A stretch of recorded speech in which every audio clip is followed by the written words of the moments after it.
Buenas tardes, mi nombre es Mauricio Tapias, soy profesor del Departamento de Ingeniería Civil y Agrícola del programa de Ingeniería Civil de la sección de Geotecnia. Soy miembro del Comité Asesor de Carrera y en el día de hoy vamos a presentar algunos 9 trabajos de la modalidad de trabajos investigativos, monografías y pasantías del programa de Ingeniería Civil correspondiente en la sección de vías y transporte. El primer trabajo que vamos a presentar es el de la estudiante Daisha Janet Cárdenas Sánchez, dirigida por la profesora Sonia Cecilia Mangonés Matos, y cuyo título es un trabajo de investigación con título Evaluación de tecnologías de carga para la adopción de buses eléctricos de baterías en el componente troncal del sistema BRT de transporte público en Bogotá.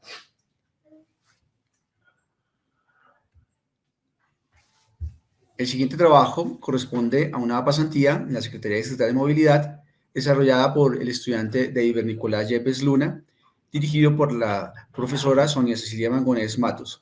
Esta pasantía tiene por título Revisión de planes de manejo de tránsito asociados a obras requeridas para la implementación y mantenimiento del sistema de semaforización inteligente CSI y obras preliminares para el metro de la ciudad de Bogotá.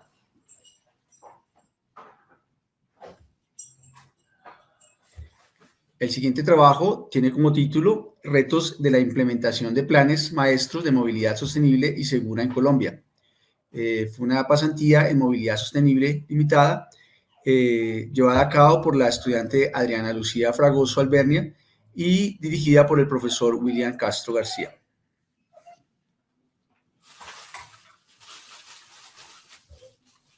A continuación presentaremos el trabajo de la práctica de extensión del estudiante Andrés Felipe Acosta Mora, dirigido por el profesor William Castro García, con el título Análisis de cifras de siniestralidad vial en Bogotá, oportunidades y retos para el fortalecimiento de la política distrital de seguridad vial.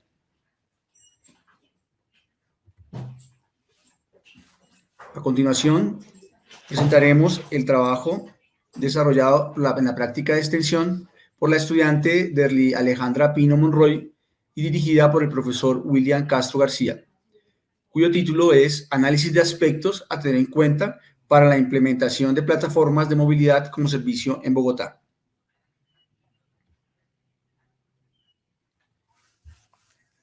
A continuación se presenta la pasantía en Mintransporte, una propuesta de reestructuración de plantilla utilizada para la gestión de base de datos dentro de la metodología PNVIR para la priorización de vías de planes viales municipales en Colombia, desarrollada por el estudiante Jonathan Alejandro Benavides Cuides y dirigida por el profesor William Castro García.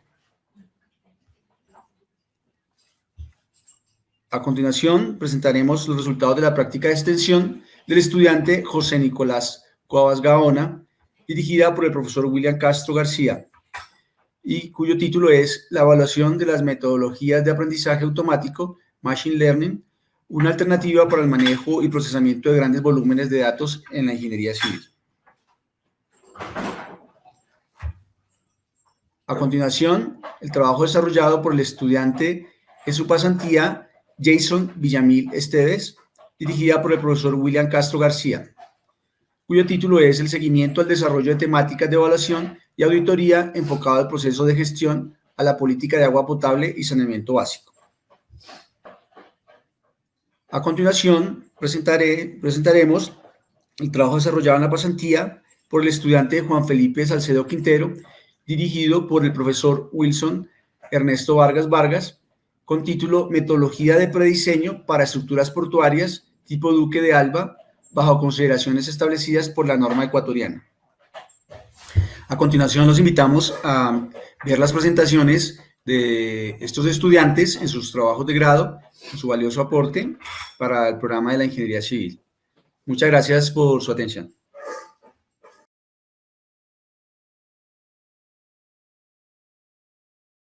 Buen día, mi nombre es Daisha Cárdenas y hoy les voy a presentar mi trabajo de investigación que consistió en la evaluación de tecnologías de carga para la adopción de buses eléctricos en el componente troncal del sistema BRT del transporte público en Bogotá, Colombia.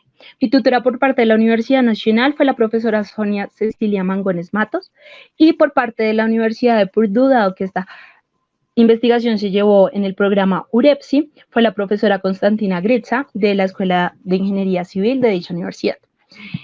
En cuanto a la motivación de investigación, quisiera empezar con la importancia del transporte público en nuestras ciudades, no solamente para disminuir los requerimientos de espacios, como podemos ver en mi imagen a la izquierda, sino también para armonizar el componente social, económico y ambiental a la hora de movilizarnos y así poner como objetivo la conformación de ciudades sostenibles.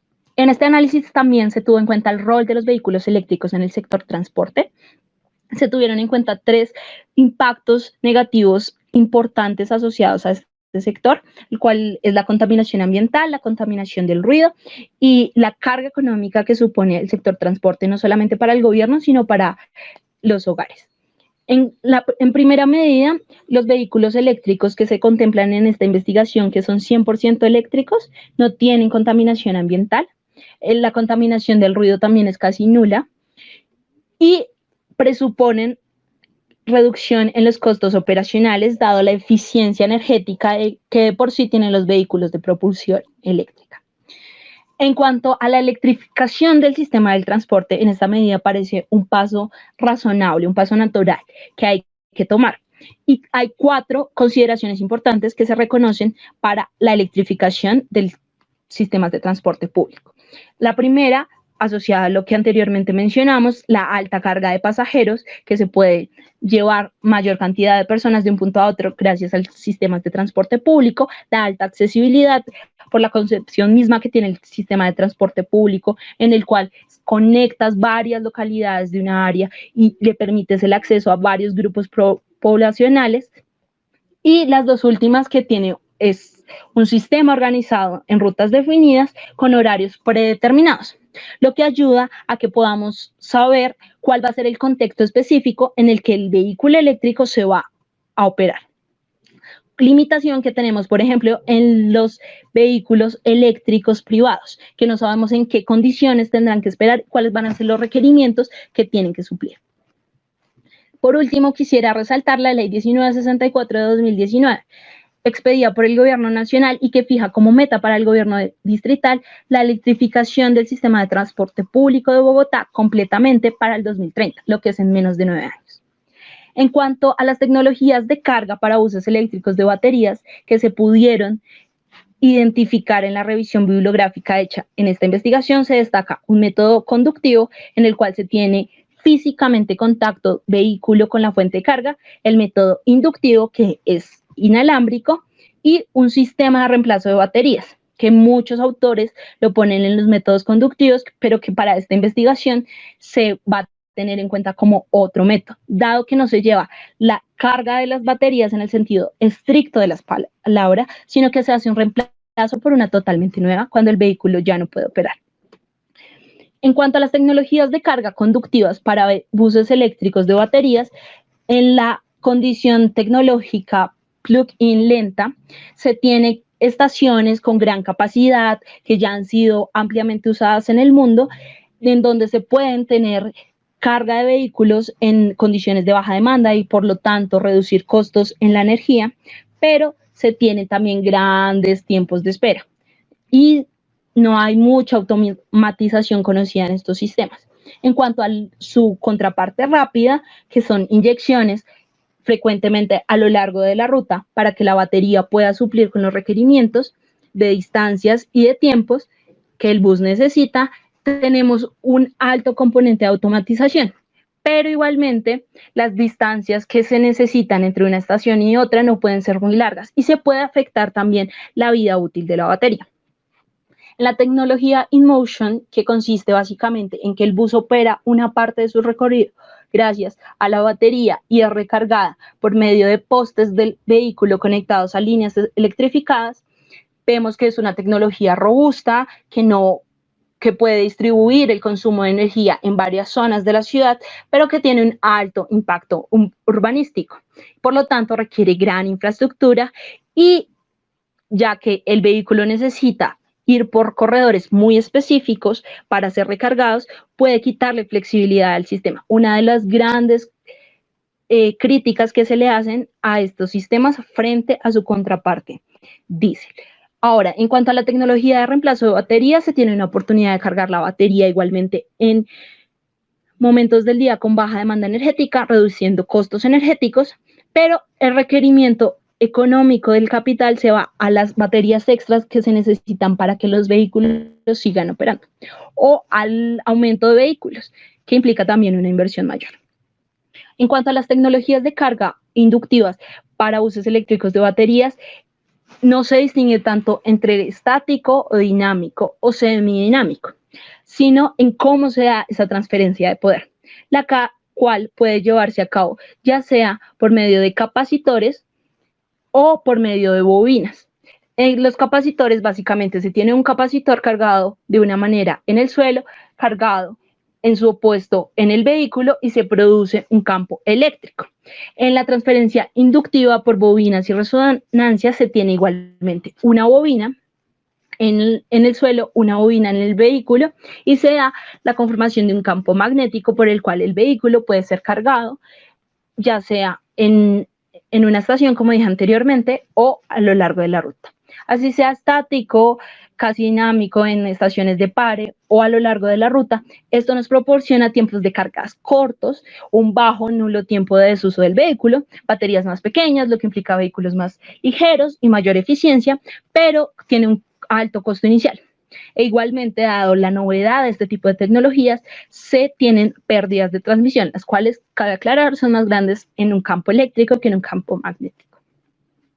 Ahora bien, con todo esto en mente y la tecnología de carga existente en los buses de baterías eléctricos, los datos operacionales del sistema de transporte público es esencial para poder saber cómo se van a comportar ese tipo de vehículos.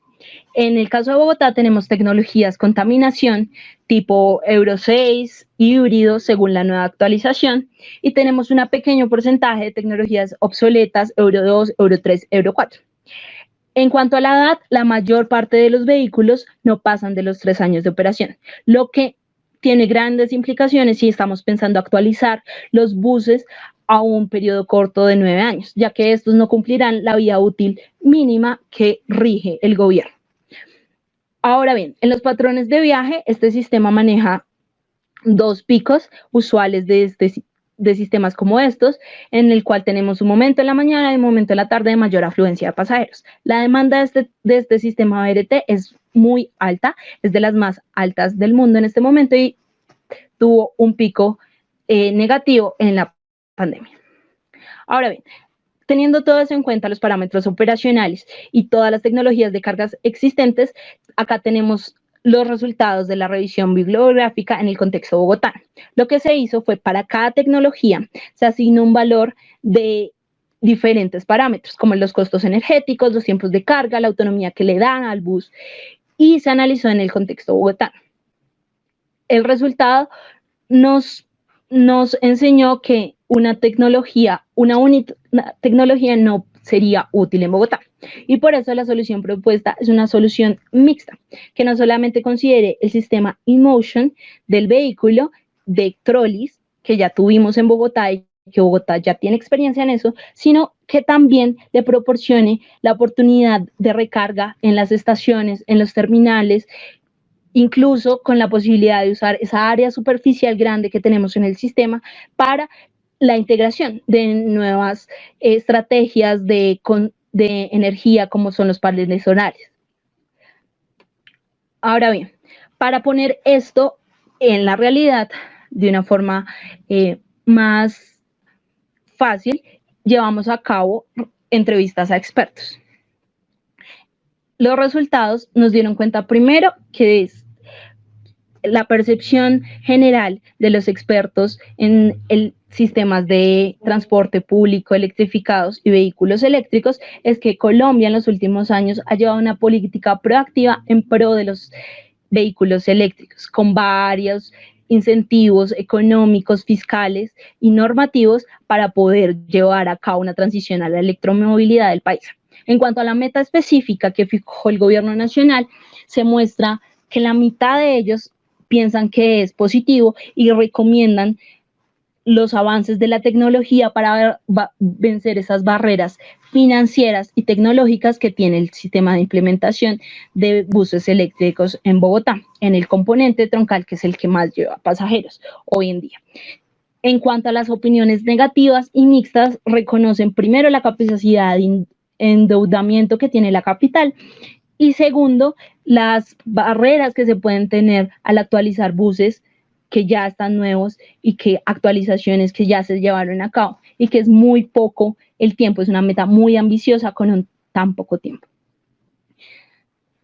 Por último, entre las preocupaciones generales que se encontraron en estas entrevistas, se tiene factores ambientales asociados con las baterías que tendrán estos buses. No solamente hay que pensar cómo implementar estos buses, sino qué se van a hacer cuando esas baterías acaben su vida útil, cómo va a ser su reuso o disposición final, e igualmente de dónde va a venir la energía para poner en operación esos buses. Aunque el mix de energía de Colombia es basado básicamente en hidroeléctricas, la construcción de hidroeléctricas como Hidroituango proponen impactos negativos que pueden llegar a poner en duda qué tan bueno es que tengamos hidroeléctricas con tan grandes impactos en el país y qué tan limpia es nuestra energía eléctrica. También tenemos problemas asociados a el tipo de políticas y cómo están articuladas.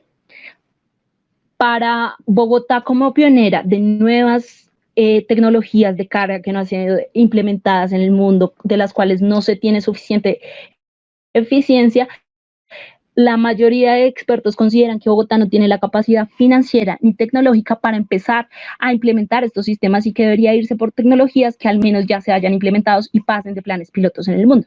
Otros, por el contrario, dicen que Bogotá podría empezar en pequeño y otros consideran que Bogotá es una ciudad con un sistema de transporte conformado y masivo que es una buena oportunidad para la implementación de nuevas tecnologías.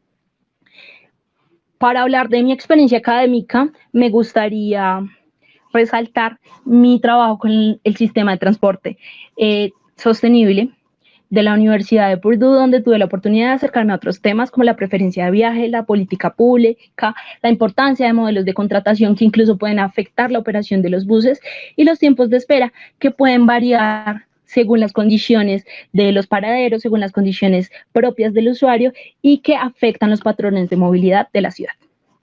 Muchas gracias.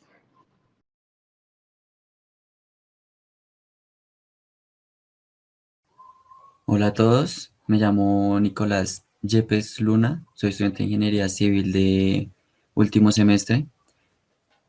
Actualmente realicé mi pasantía y mi trabajo como trabajo de grado, en el cual se titula Revisión de planes de manejo de tránsito asociados a horas requeridas para la implementación y mantenimiento del sistema de semaforización inteligente y horas preliminares para el metro de la ciudad de Bogotá. Mi directora de grado en la universidad es la profesora Sonia Cecilia Mangones y realicé esta pasantía en la Secretaría Distrital de Movilidad de Bogotá. Aquí vemos un panorama general de la estructura de la Secretaría de Movilidad, donde yo me estuve desarrollando, pues la pasantía. Inicialmente yo estuve trabajando en esta zona y que hace parte de la Subsecretaría de la Gestión de Movilidad.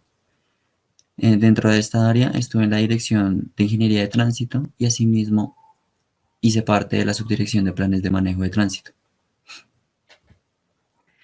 Dentro de mi pasantía en la Secretaría tuve actividades de manera general, como es la inducción de temas, de manera general una revisión de los planes de manejo de tránsito y una evaluación de aprobaciones y rechazos de planes de manejo de tránsito que fueron solicitadas básicamente por las alcaldías locales en los contratos de Fondo de Desarrollo Local.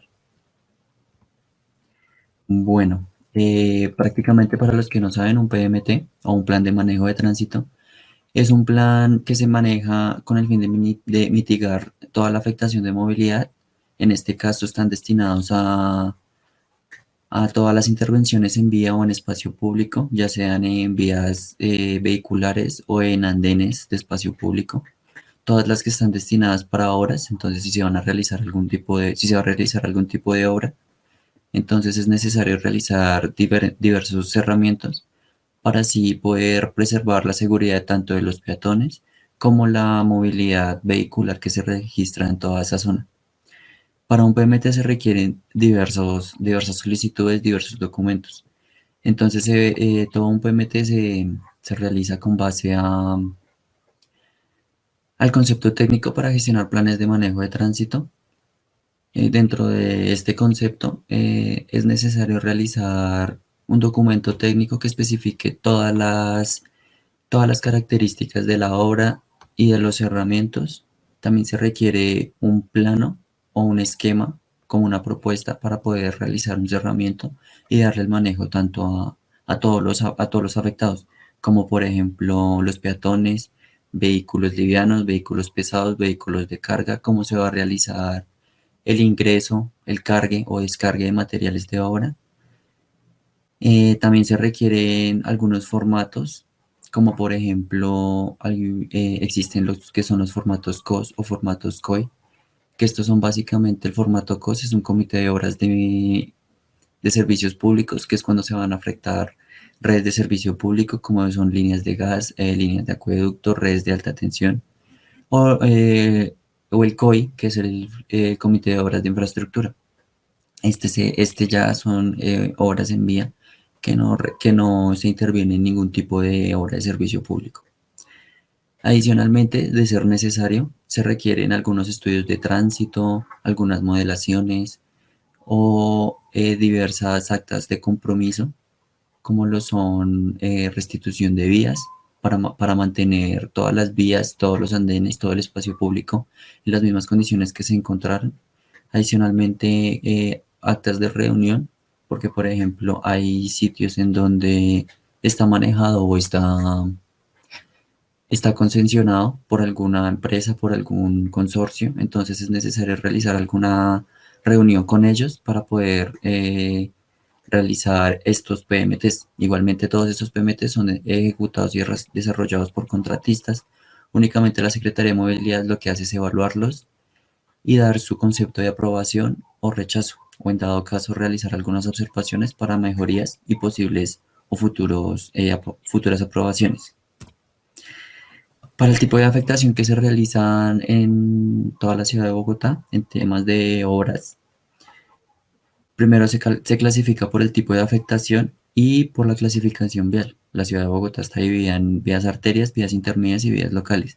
Y dependiendo de la afectación, por ejemplo, si es afectación a semáforos en distancias lineales, si es afectación en parcial calzada o total calzada, en afectaciones en vía, en andén, en puentes peatonales, en ciclorrutas, en zonas verdes o en casos de entradas y salidas de vehículos de obra. Esto se va a definir como alto, medio o bajo impacto, dependiendo de esta tabla que les estoy mostrando. Adicionalmente, se quieren diversos requisitos. No todos los casos se piden aforos vehiculares o aforos peatonales, dado a que no todas las intervenciones en obra se requieren o se necesita toda esta información. Entonces, por ejemplo, si vamos a afectar parcialmente o totalmente un andén en una vía local, no es necesario tomar volúmenes de ninguna clase. Mientras que si va a ser en una vía intermedia o arterial, es necesario tomar, por ejemplo, volúmenes peatonales o afectación en ciclorrutas. Hay una excepción a todos estos casos, es que si se ejecutan en jornadas nocturnas o jornadas festivas, estos volúmenes o estos aforos vehiculares o peatonales no son necesarios, a menos de que de que manejen algunas excepciones, como por ejemplo si es afectación de vía arterial y se afecta el total de calzada, se cierra completamente o se cierra completamente un andén, dependiendo cómo se le dé el manejo. y todo esto está enmarcado en el concepto técnico que les mencioné al inicio. Estos son anchos establecidos por la Secretaría de Movilidad, recomendados para todos los planes de manejo de tránsito. Entonces, dependiendo de la demanda peatonal, definían peatones por hora. Ahí podemos ver anchos de peatonalización para poder definir un espacio seguro para todos los peatones que van a circular por esa zona de obra o colindantes a esta zona de obra. Entonces vemos anchos de franja efectivos de circulación peatonal desde 1.5 metros hasta 5 metros, dependiendo de qué cantidad de peatones circulan. Al igual, una demanda ciclistas y se manejan, dependiendo de qué tantos ciclistas, se van a manejar, por ejemplo, 2.2 metros si va a ser compartido con peatones. Si es compartido con peatones, es necesario que los ciclistas desciendan de la bicicleta y transiten por este sendero o por esta zona de manera peatonal, con bicicleta en mano. Ya si es únicamente ciclistas y dependiendo si es unidireccional o bidireccional, se maneja 1 o 2 metros de ancho de la infraestructura de ciclistas. Son unos esquemas tipo, se presentaron en una de las revisiones que realicé. Entonces aquí podemos ver la afectación en esta intersección, cerramientos de andenes y cerramiento parcial, por ejemplo, para lo que es el cargue y descargue o adecuación de la ciclorruta para que éste no se vea afectado. Asimismo, es necesario, por ejemplo, la presencia de bandereros o personas que controlen el tránsito para poder llevar a cabo esta labor. Entonces, esto por parte de las alcaldías de desarrollo local y de los contratos del Fondo de Desarrollo Local, se realizaron diversas obras en vías y en andenes. Entonces, esto es un análisis de resultados de todos los planes de manejo de tránsito que se presentaron para el año 2020, divididas por localidad. Y estas son las cantidades que se han ido presentando hasta el 2021 en el mes de junio. Estos son, digamos, motivos de rechazos que se van realizando a los PMTs presentados. Entonces, diversos motivos de rechazo pueden estar que hay ausencia en las actas de compromiso o se requieren correcciones, no se presentaron análisis de tránsito, hay algunas incongruencias o interferencias en los recorridos referentes a los ingresos o salidas de vehículos de obra, a desvíos o radios de giro. Algunas novedades en planos como cuotas, nomenclaturas o distintos broches que se van realizando en vías locales. En diversos formatos, que por ejemplo son falta firmas, en objetos contractuales no coordinan, los códigos de identificaciones viales o direcciones y horarios a manejar. Hay unas que son no viables y se les presenta como recomendaciones o rechazos directamente. Hay unas que no corresponden, por lo que, por ejemplo, no se atienden a los radicados o hay suspensiones de contrato. Hay otras que son afectaciones a ciclovía y no se realiza junta con el IDRD. Las actas de socialización con diversas obras que se ejecutan, entidades que manejan esto, no están debidamente diligenciadas. La señalización que proponen no es del todo correcta. El documento técnico requiere, por ejemplo, algunas correcciones o adjuntos de registros fotográficos o que de pronto no incluyan en otros motivos de rechazo. Hay algunos que, por ejemplo, se niegan los PMTs y se citan a reuniones virtuales por el tema de la pandemia. Esto no, y pues al citarlos no asisten. Hay unas que son por garantías, que no se va a aceptar el PMT hasta que se demuestren garantías al cumplimiento del plan de manejo de tránsito. Hay otro que no se dio por respuestas a oficios.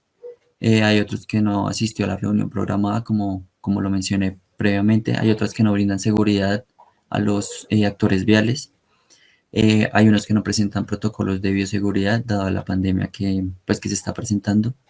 Hay unos que se rechazan porque ya hay un PMT vigente en esa zona con el mismo contratista o se involucra alguna ruta de desvío.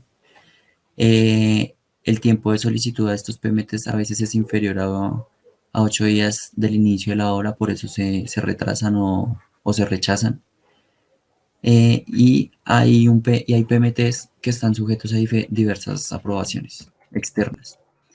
Entonces, por ejemplo, este es el total para el 2019 de PMTs que se rechazaron por las anteriores causas que mencioné. Entonces, por ejemplo, vemos que hay un total de 86 PMTs, que es el mayor, asociadas a fallas con formatos, que es como un error muy común, ya que entregan formatos incompletos o sin firmas. Para el 2020, para el 2021, estos fueron menos los PMTs rechazados y por la causa más común es porque hay ausencias en análisis de tránsito, todo lo referido a este, ya sean aforos, en cálculos o en modelaciones. Bueno, como conclusiones durante mi pasantía, pude evidenciar que la mayoría de los planes de manejo de tránsito por obra se presentan en horarios nocturnos. Esto debido a que minimiza costos y no es necesario realizar algún análisis de tránsito o aforos vehiculares o peatonales.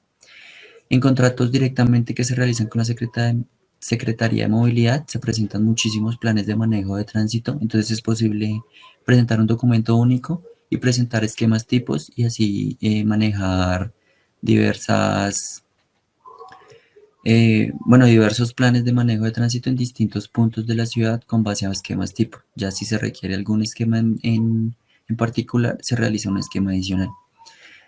Los contratistas de Fondo de Desarrollo Local reciben correcciones por parte de la Secretaría, pero no corrigen la totalidad de las observaciones, por lo cual esto va aumentando los tiempos de respuesta y se van retrasando las obras que los fondos de desarrollo local tienen pensado. Otra razón para que se aumenten estos tiempos es que se demoran mucho en realizar estas observaciones o estas correcciones y hay datos que se registran hasta los 112 días de demora.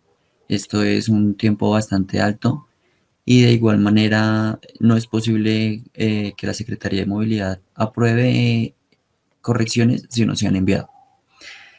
Como última conclusión, la Secretaría de Movilidad, en específico, pues la Subdirección de Planes de Manejo de Tránsito, que fue en donde desarrollé mis labores, se demora un máximo de 2 semanas revisando un PMT. Esto teniendo en cuenta si hay algunas revisiones detalladas de algo que no concuerda. Pero máximo se demoran 2 semanas, e incluso se pueden demorar hasta una semana, dando de que desde la primera presentación esté todo correcto de acuerdo a los lineamientos. Eso sería todo y muchas gracias.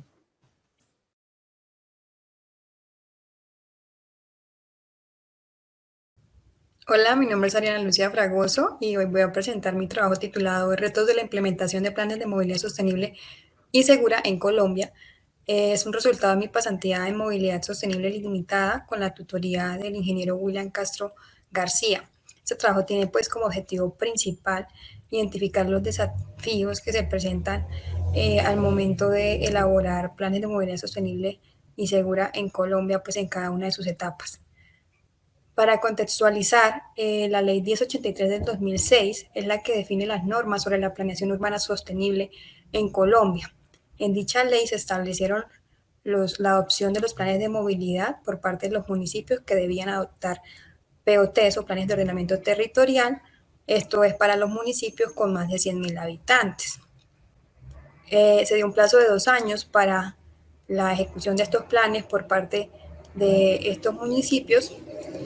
Y bueno, en ese periodo del 2006 al 2018, solo el 33% de los municipios que debían adoptar planes de movilidad en Colombia, que en ese momento eran 68, en total solo el 33% adoptó dichos planes. Por tanto, la ley 1955 del 2019, que es la del Plan Nacional de Desarrollo, o sea, el plan nacional que propuso la actual presidencia, modificó el artículo primero de esta ley, ampliando pues este tema de planes de movilidad a planes de movilidad sostenible y segura y ampliando un poco aquellos municipios que debían implementarlo. Entonces, como venía diciendo, pues hay una baja adopción de dicha ley y dicha aceptación, principalmente se ven en las grandes ciudades y la mayoría de municipios de más de 100.000 habitantes están en el rango de entre 100.000 y 250.000, que es donde menos se han implementado estos planes, que son solamente un 6%. Entonces, bueno, con dicha modificación del artículo primero, el Ministerio de Transporte decidió hacer la resolución 15885 del 2020 para dar unos lineamientos para la elaboración de estos planes, debido a que no se generan los resultados esperados en todo este periodo de tiempo y que cada consultor o cada municipio tenía pues una estructura diferente y unos contenidos muy distintos de los planes de movilidad. Acá pues muestro un resumen de esta resolución un poco más comprensible que pues la letra. Y pues principalmente buscaba cumplir con los objetivos de movilidad segura y sostenible. Estos planes buscan que se articule el plan de ordenamiento territorial con la movilidad del territorio, propenderá a medios de menor consumo energético, como lo son el transporte público, los modos activos para reducir la congestión y la contaminación, así como el desincentivo del uso del vehículo particular con los planes de parqueaderos, y asimismo una fuerte pues, introducción de todo el tema de seguridad en la movilidad, esto con el fin de reducir la siniestralidad. Bueno, por otra parte, pues también tenemos los planes de movilidad urbana y sostenible, que son elaborados en la Unión Europea por medio de esta guía que es hecha por la Plataforma Europea de Planes de Movilidad Urbana Sostenible. Es otra metodología que es a nivel internacional, que consta de 4 etapas, 12 pasos. La resolución cuenta con 5 etapas, que es el diagnóstico, la formulación, la adopción, ejecución, seguimiento y control. Esta pues cuenta con 4, pero pues son equivalentes, que es la preparación, análisis, el desarrollo de la estrategia, la planificación de medidas, la implementación y monitoreo, y pues busca satisfacer los objetivos presentados a la derecha. Voy a pasar rápido pues porque es un tema larguito.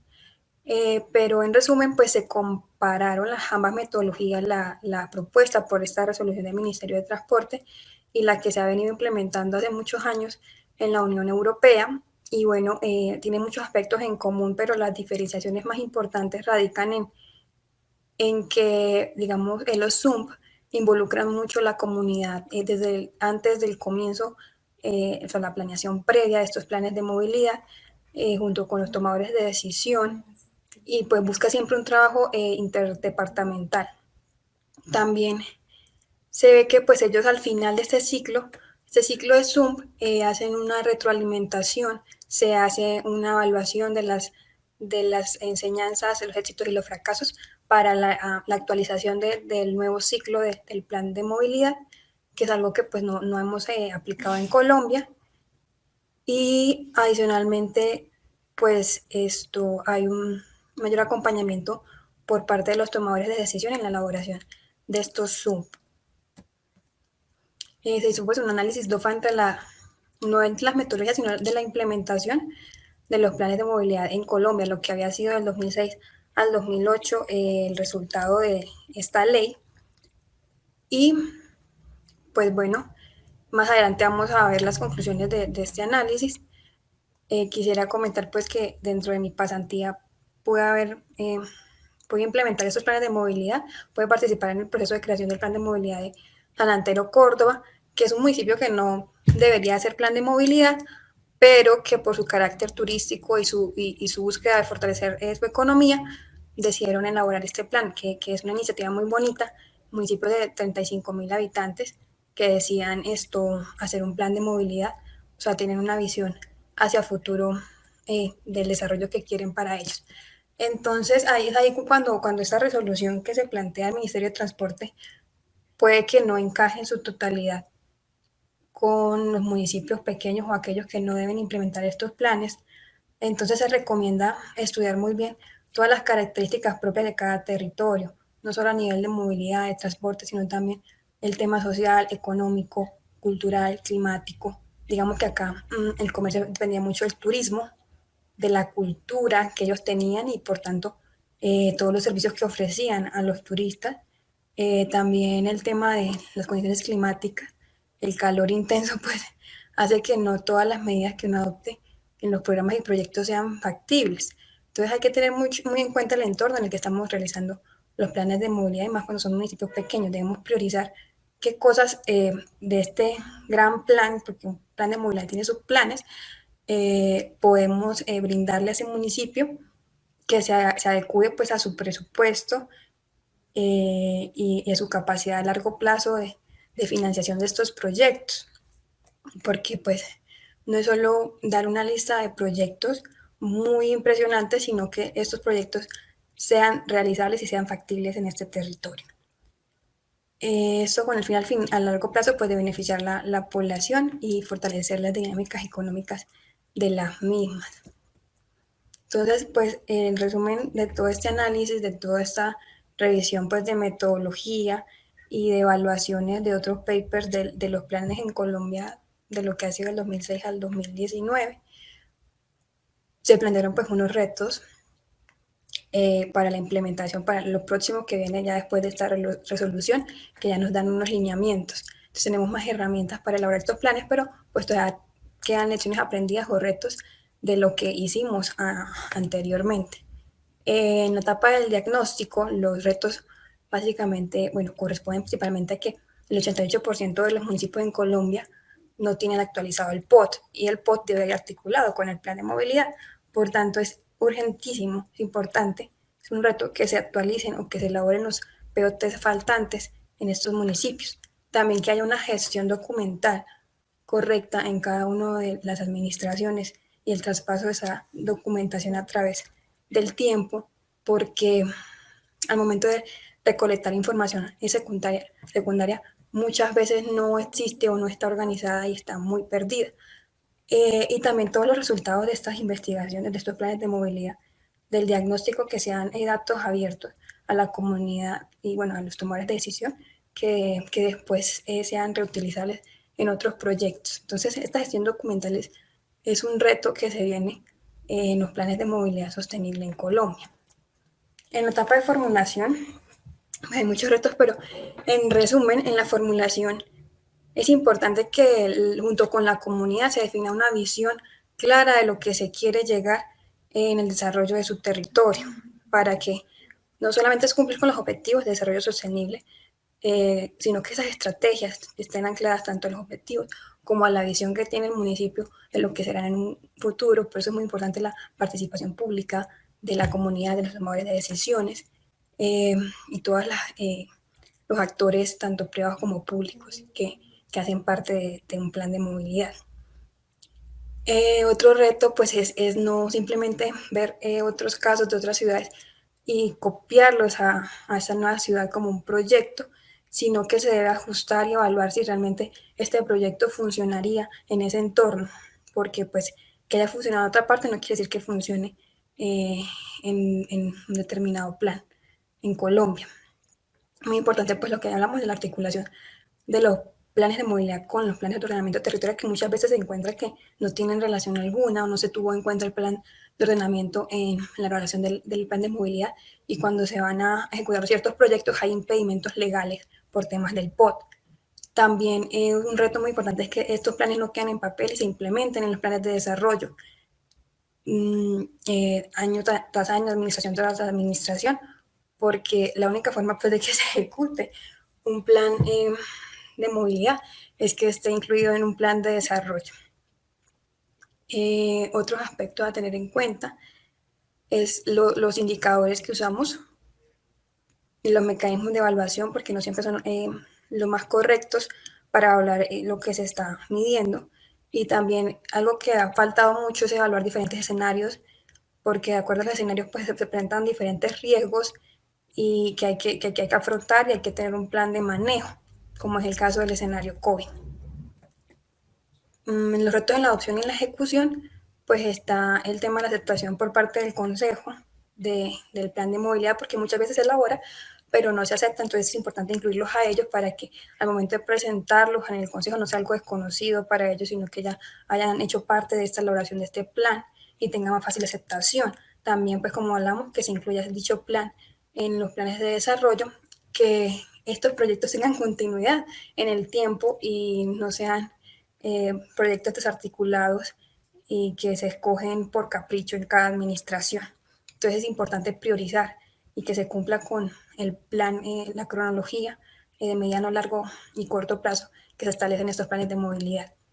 Nosotros en el seguimiento y control es al final pues tener una retroalimentación, no solamente hacer el seguimiento y tener las herramientas correctas para seguirlos, sino que evaluar esos resultados para la actualización de los planes o para la creación de nuevos planes. Como ya también como incorporar mucho las vedurías de los ciudadanos en este proceso de ejecución del plan, que ellos sepan qué se está haciendo y los resultados que se han tenido. Entonces, pues, como conclusiones de todo este estudio, de toda mi pasantía, es que principalmente tenemos desafíos en planes de movilidad sostenible segura en la parte de la participación pública, porque en Colombia no hay mucho desinterés, a pesar de que se den los mecanismos, hay mucho desinterés a veces en estas mesas. Los medios de financiación que se proponen no siempre son los adecuados o los planes de movilidad no cuentan con medios de financiación correctamente planteados. Es importante que se adopten estos planes en los planes de desarrollo, que se hable con otras entidades, con otras empresas de carácter público-privado, para que haya una articulación interinstitucional para la ejecución de estos planes. Entonces acá es muy importante la comunicación. Y que estos planes sí respondan a la visión y a los objetivos que se tienen en el territorio. Otra conclusión que se puede sacar es que pues estos lineamientos de la resolución pues es un primer paso, es algo muy importante que desde el 2006 se necesitaba y ahora salió en el 2019, pues para tener una guía y una unificación de criterios en los planes de movilidad a través del territorio, pues se espera que con esta nueva resolución sí haya un mayor cumplimiento de ese 33% de adopción a un 90% de adopción en el territorio. Y bueno, eso es todo porque creo que el tiempo se me acabó, entonces muchas gracias.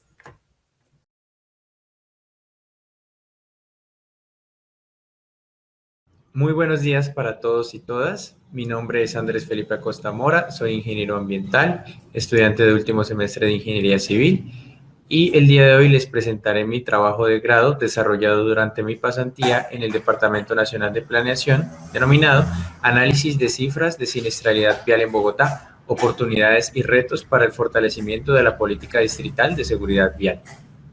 Del contenido se derivan los siguientes ítems: una introducción y los objetivos, el contexto nacional y local de las cifras analizadas, las experiencias internacionales evaluadas exitosas, una propuesta metodológica para el fortalecimiento de la seguridad vial en el Distrito Capital que se formuló junto a DNP y algunas conclusiones y recomendaciones. A manera de introducción tenemos que en Colombia la siniestralidad vial hace parte de un problema grave de salud pública, siendo la segunda causa de muerte después de los homicidios. En Bogotá específicamente es una de las principales causas de muerte violenta que presenta mayor cantidad de víctimas fatales, más que los suicidios y otro tipo de muertes accidentales. Se estima que en el 2019 las fatalidades asociadas a estos eventos representaron el 22% del total de los fallecidos durante el año. Bueno, como objetivo general tenemos identificar los datos históricos de accidentalidad en la que se ven involucrados los principales actores viales de la ciudad de Bogotá y el territorio nacional. Como objetivos específicos se desglosan determinar la influencia de los principales actores viales involucrados en los siniestros viales en el Distrito Capital y el territorio nacional, exponer algunas experiencias internacionales exitosas con relación a la disminución de la siniestralidad vial y formular algunas estrategias de prevención de siniestros viales presentes en la malla vial urbana de la ciudad de Bogotá. Bueno, en lo que respecta al contexto nacional, se observa que en la última década hubo un comportamiento creciente en lo que respecta a los actores viales fallecidos a causa de accidentes de tránsito, llegando a su pico histórico en el 2016. A través del gráfico 1 se puede observar que a partir del 2016 ha habido un decrecimiento de estas cifras en el orden del 4 al 6% en los años del 2017, 2018 y 2019. Esto debido a la entrada en operación de la Agencia Nacional de Seguridad Vial.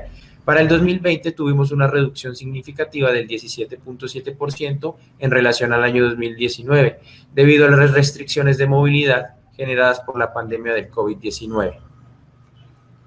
En Colombia, los siniestros viales con mayores cifras ocurren en la población mayor de edad, tanto en hombres como en mujeres. Esto claramente se puede deber a que la mayor población activa como actor vial se encuentra dentro de este rango. Según el gráfico número 2, el 77% de las víctimas fatales fueron hombres y el 23% fueron mujeres. Esto indica que por cada mujer fallecida en las vías hubo 3 hombres muertos. En relación al contexto local, un dato relevante respecto al gráfico 5, obtenido del Anuario de Siniestralidad Vial de Bogotá para el año 2019, indica que el 31% de las muertes en los siniestros viales se realizaron en personas de ambos sexos entre 20 y 29 años, con un total de 148 muertes. Y en lo que referencia a la tabla número 1, para este año que fue el 2019, el año evaluado, en las 3 localidades con mayores accidentes de tránsito fueron Kennedy, Engativá y Suba, y se presentaron 3.858 de los 12.863 siniestros graves registrados en la ciudad, que equivalen al 30% del total del año. Es importante definir que los actores involucrados hacen referencia a peatones, ciclistas, motociclistas, conductores de vehículos livianos y pesados, tanto privado como público, así como sus pasajeros. A nivel nacional, los motociclistas y sus acompañantes representaron el 50% del total de las víctimas fatales y un 56% del total de los heridos en un accidente de tránsito, donde se involucra este vehículo de 2 ruedas. Los siniestros viales continuaron afectando después de los motociclistas a los peatones, indicando un 26% del total de los fallecidos y lamentablemente un 20% del total de los lesionados. Para el contexto local, tenemos que históricamente se observa que los peatones han sido los usuarios más propensos a perder la vida en siniestros viales, seguidos de motociclistas y ciclistas. Entre 2015 y 2019 se presentaron en promedio 260 peatones, 149 motociclistas y 65 ciclistas fallecidos por año en siniestros viales en la ciudad. En lo que respecta a víctimas fatales por condición para el año 2019, para la ciudad de Bogotá se indica que el actor más vulnerable fue el peatón, como se mencionó anteriormente, el cual aporta lamentablemente una cifra de 47% a la contribución de muertes en accidentes de tránsito, seguido de motociclistas, ciclistas, conductores y pasajeros de automóviles. Bueno, en relación a las experiencias internacionales, tenemos que según el informe anual de seguridad vial publicado en 2020 por el IRTAD, que es el Grupo Internacional de Datos y Análisis de Seguridad Vial, desde el 2000, la mayoría de los países integrantes de este grupo redujeron de manera significativa las muertes en carreteras, siendo el año de mayor éxito 2019 en comparación a la media entre 2016 y 2018. Según la figura número 4, la que tenemos en la parte izquierda, se puede observar que comparado con los datos de 2010, el número de muertes por accidentes de tránsito se redujo en 25 de 34 de los países evaluados, los cuales forman parte del IRTAD para el año 2018. Las reducciones más significativas estuvieron en Noruega, Grecia y Lituania. Infortunadamente en Colombia se tuvo un comportamiento creciente en materia de cambios porcentuales en el número de fallecidos en siniestros viales, aumentando en un 25% con relación al año de referencia en el periodo de 2010 a 2018. El éxito de Noruega a nivel mundial es contundente, puesto que sus carreteras se encuentran entre las más seguras del mundo. La figura 5, que está en mi parte derecha, indica la posición de los países según el progreso logrado entre 2000 y 2013 en lo que respecta al eje X y 2013 a 2017 en lo que respecta al eje Y. En Colombia, el riesgo de morir en un siniestro vial es 7 veces mayor que en Noruega. La tasa de mortalidad entre los 34 países del IRTAD osciló entre 2 a 13.6 por cada 100.000 habitantes en 2018. 5 países registraron tasas de mortalidad igual o inferior a 3 muertes por 100.000 habitantes, los cuales son Noruega, Suiza, Reino Unido, Irlanda y Dinamarca. Lamentablemente, la situación más crítica se presenta en América Latina. Por ejemplo, en Costa Rica se tuvo una tasa de mortalidad de 15.7, Uruguay de 15.1 y México de 12.4 por cada 100.000 habitantes en el año 2018. Bueno, así como se muestra en la figura 9, los ocupantes de vehículos continúan beneficiándose de las mejoras de seguridad vial. El número de ocupantes fallecidos en vehículos fue un 14% más bajo en promedio en 2018 que en 2010, mientras que la disminución general para todos los actores viales fue solo del 6.9%. Las reducciones más significativas estuvieron en Dinamarca, Irlanda, Grecia y Noruega. Según la figura 10, podemos apreciar que el número total de peatones que pierden la vida en el camino disminuyó drásticamente entre 2010 y 2018. En contraste a esto, se puede encontrar que Estados Unidos sí incrementó sus cifras, ya que entre 1990 y 2017 los viajes a pie aumentaron. Bueno, una serie de estrategias y acciones que se han implementado en el marco de la política de seguridad vial nacional, junto a otras metodologías que se han implementado en otros países. Las estrategias analizadas se dividen en estrategias transversales y estrategias puntuales. La primera estrategia transversal es el discurso como herramienta relevante, la que hace referencia a que es de suma importancia conocer y evidenciar algunos aspectos como ninguna muerte es aceptable, todas son prevenibles y no se debe aceptar o negociar la movilidad a cambio de vidas humanas. La importancia de los datos, este ítem, estrategia transversal, está ligada al manejo de datos por parte del Observatorio Nacional de Seguridad Vial. Es de suma importancia priorizar a las víctimas y las que se encuentran en las estrategias 3 y 4 en el Centro de Política de Seguridad Vial, generando participación a las asociaciones de víctimas consolidadas, así como indicar la relevancia de su papel en el foro anual contra la violencia vial y el refuerzo en el sistema de autoridad. Tenemos claro que el cumplimiento de la ley de tránsito es la forma más eficaz de prevenir y reducir los accidentes de tránsito. En cuanto a las estrategias puntuales, en relación a la estrategia de la gestión de la velocidad, el IRTAR recomienda que la velocidad máxima permitida en autopista sea de 50 kilómetros por hora. Establecer y hacer cumplir los límites para los conductores sobre el contenido de alcohol en la sangre previene siniestros viales bajo los efectos del alcohol.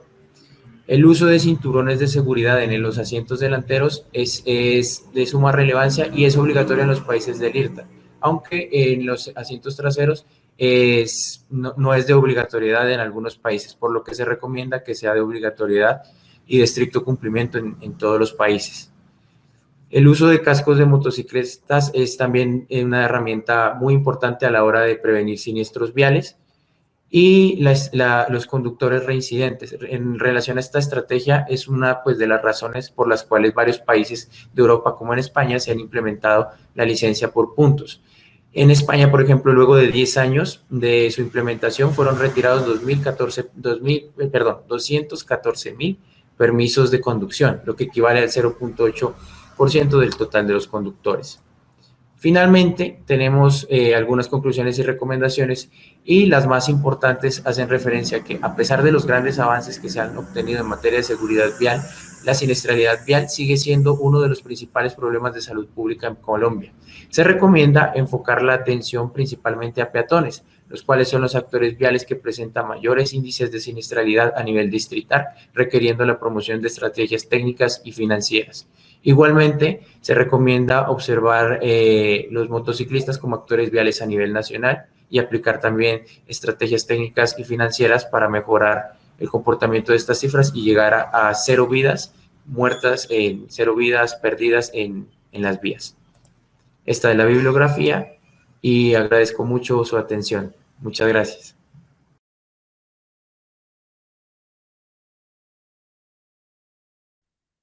Buenos días, mi nombre es Derly Pino, aspirante a grado en Ingeniería Civil de la Universidad Nacional de Colombia. Hoy les quiero contar sobre mi trabajo de grado como modalidad de pasantía en la empresa Cali Mayor y Asociados, titulado Análisis de aspectos a tener en cuenta para la implementación de plataformas de movilidad como servicio en Bogotá. El objetivo de este trabajo es identificar mediante el análisis de casos de estudio y la revisión de literatura y artículos los principales aspectos para implementar aplicaciones o plataformas de movilidad como servicio en Bogotá, considerando el panorama actual de la ciudad en términos de transporte y las tecnologías disponibles.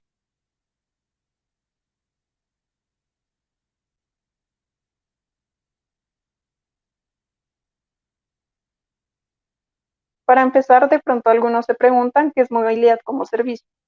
Pues es contar con los diferentes servicios de transporte disponibles de una ciudad o región, ya sea transporte público, taxis, préstamos de bicicletas, carros o monopatines o cualquier otro servicio de movilidad existente, en una única aplicación o plataforma digital que permite planificar fácilmente el viaje y acceder a los servicios unificando el pago, brindando distintas alternativas y dando al usuario la opción de elegir la que mejor se adapte a sus necesidades. Su principal objetivo es generar la mejor propuesta de valor para los usuarios, siendo una alternativa al vehículo privado de forma conveniente, sostenible y económica. Como metodología, la primera parte consiste en conceptualizar la movilidad como servicio, definiendo a partir de revisión de literatura y casos internacionales los aspectos a considerar para implementar aplicaciones de movilidad como servicio, teniendo en cuenta tanto las características propias de la aplicación, así como el marco normativo y regulatorio que se debe tener a nivel local. Posteriormente, se busca definir cómo se encuentra Bogotá en servicios de movilidad y con qué tecnologías cuentan estos servicios, para finalmente realizar un análisis de los diferentes aspectos para la implementación de estas aplicaciones en Bogotá. En la revisión de literatura, se encontró que existen distintos niveles de integración de acuerdo con las características que ofrece la aplicación. Desde un nivel cero, donde no hay integración de los servicios, pasando a la planeación de viajes multimodales, posteriormente a la integración de pago y reserva, continúa con el desarrollo y oferta de paquetes de movilidad por suscripciones y contratos, y se tiene como último nivel la integración de objetivos sociales como políticas e incentivos para el desarrollo de estas aplicaciones. Se encuentra también el ecosistema de negocios de la aplicación, que tiene un enfoque centrado en el usuario, pero incluye al operador de movilidad, que es básicamente quien está a cargo del desarrollo de la aplicación, y se encarga de distribuir la oferta de servicios. Están también los proveedores de transporte y ampliando el ecosistema de acuerdo con los distintos niveles mencionados. Se tienen otros actores como planeadores dinámicos de viajes multimodales, soluciones de pago y emisión de tiquetes, infraestructuras TIC, entidades encargadas de la formulación de políticas y regulación, inversionistas, instituciones de investigación y universidades, entre otros. A destacar dentro del estudio de otras aplicaciones desarrolladas a nivel mundial, se encuentra el caso de Finlandia.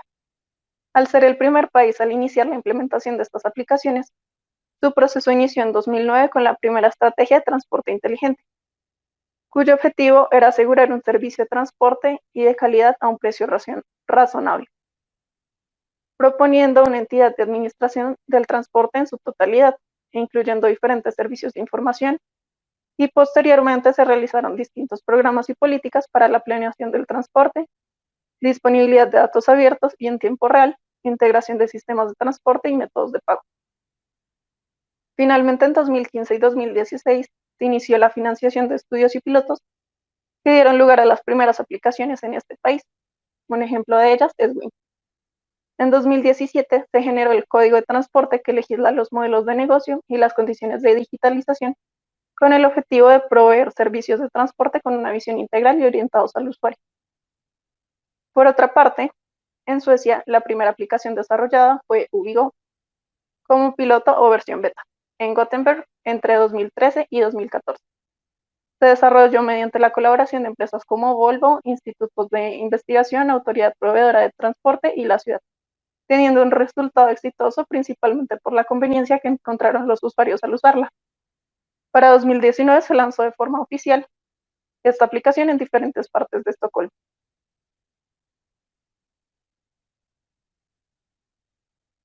Ahora pasemos a hablar de Bogotá. Al ser la capital de Colombia, se configura como uno de los centros económicos más importantes del país, por lo que atrae diariamente trabajadores y estudiantes de los municipios aledaños, generando más de 12 millones de viajes diarios dentro de la ciudad.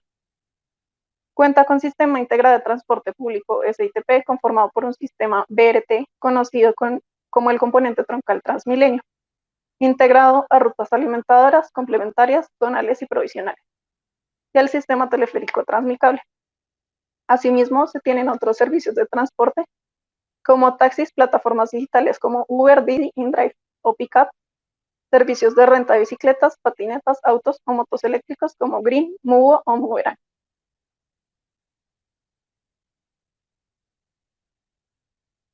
En cuanto al desarrollo de tecnologías, se encuentran diferentes aplicaciones que permiten la planeación de viajes, como Google Maps o Movie. Las aplicaciones propias de cada plataforma de servicios, ya sea de conductores privados, taxis o préstamos de otros vehículos. En cuanto a la información de servicios, tanto Transmilenio como las plataformas digitales cuentan con seguimiento de los vehículos mediante dispositivos GPS, por lo que se tiene información en tiempo real que es utilizada por los centros de control y en algunos casos es brindada a los usuarios. Asimismo, para el transporte público se tiene información de frecuencias, velocidades y horarios, lo que puede ayudar a gestionar el sistema de transporte de forma dinámica. Además, se tienen diversidad de modos de pago de acuerdo al servicio, desde pagos en efectivo, pago y acceso con tarjetas bancarias y acceso mediante tarjetas inteligentes propias del servicio de transporte público. Por su parte, bicicletas y monopatines eléctricos cuentan con códigos QR para su desbloqueo mediante el uso de smartphones. Asimismo, se han hecho avances en la regulación de plataformas móviles que han permitido el crecimiento de las mismas dentro de la ciudad. Con base en lo anterior, se identifica la necesidad de generar un marco normativo que establezca las funciones del ente operador de movilidad, quien se encargará de gestionar el transporte de forma integral en la ciudad. Además, es necesario regular y generar protocolos para la protección de datos de los usuarios y formatos para la interoperabilidad de datos provenientes de los diversos servicios de transporte, usuarios e infraestructura, que permita tener una visión general de la movilidad. Es importante también establecer estrategias para promover los modos de transporte sostenible, por ejemplo, buscando favorecerlos mediante las tarifas que favorezcan movilidad activa y modos eléctricos. Para la obtención y generación de información, es relevante contar con sistemas de sensores y dispositivos automáticos que brinden información a las condiciones de movilidad en la infraestructura, al interno de los servicios de transporte, para saber, por ejemplo, su ocupación y demanda, entre otros, que contribuyan a la gestión en tiempo real de la movilidad y desde la autoridad brindar soluciones para la redirección, por ejemplo, de la demanda hacia otros modos de transporte. Por otro lado, se debe facilitar la accesibilidad al transporte, desde contar con una aplicación que sea amigable para el usuario, diversos modos de pago y acceso mediante el uso de dispositivos móviles a través de lectura de códigos de barra o QR. Como se ha expuesto, la movilidad como servicio no es únicamente una aplicación, es una herramienta para gestionar de manera integral la oferta y demanda de transporte en una ciudad y región. Y para ello requiere la integración de componentes como los mencionados anteriormente. Si bien se realiza un análisis general de diferentes elementos que contribuyen a la movilidad como servicio, es posible profundizar en cada uno de los temas según las especialidades, como la formación de un marco normativo regulatorio adecuado a la ciudad, estrategias para integrar los diversos actores de movilidad y el desarrollo e implementación de tecnologías que propendan el uso de los servicios existentes, la movilidad activa y la sostenibilidad mediante servicios de calidad y accesibilidad. Muchas gracias por su atención y queda atenta a cualquier inquietud o comentario mediante mi correo que se muestra acá debajo.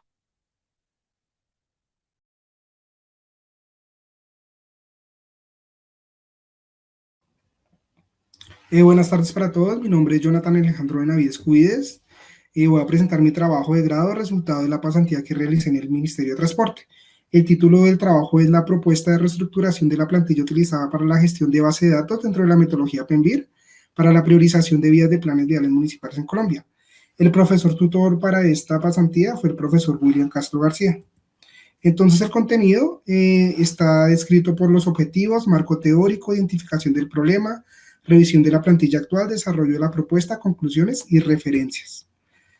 Como objetivo general tenemos que proponer una reestructuración de la actual plantilla utilizada para la priorización de vías bajo la metodología PENVIR, que es el Plan Nacional de Vías para la Integración Regional, donde se garantice una optimización de los procesos de diligenciamiento y agilice los procesos para la aprobación de planes viales municipales. Objetivos específicos tenemos 3. El primero es enmarcar y exponer el marco teórico necesario para la clara interpretación y entendimiento de la aprobación de planes viales municipales en Colombia. El segundo, realizar una revisión de los componentes que se tienen en cuenta en la metodología de aprobación de planes viales municipales en Colombia.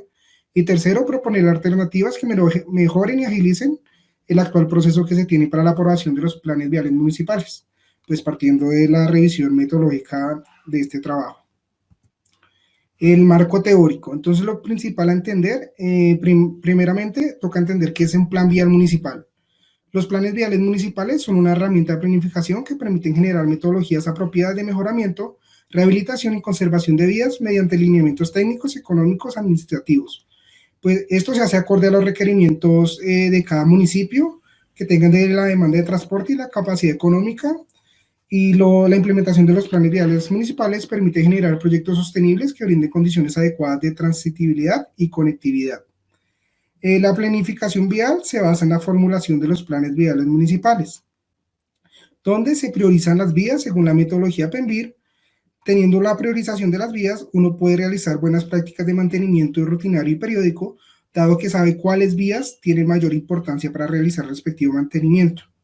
Si uno realiza un buen mantenimiento de las vías principales que da el resultado de la priorización, uno puede tener buenas prácticas constructivas, dado que se tienen rehabilitaciones viales de bajo costo. Dado que uno ya sabe dado un buen mantenimiento, el costo baja.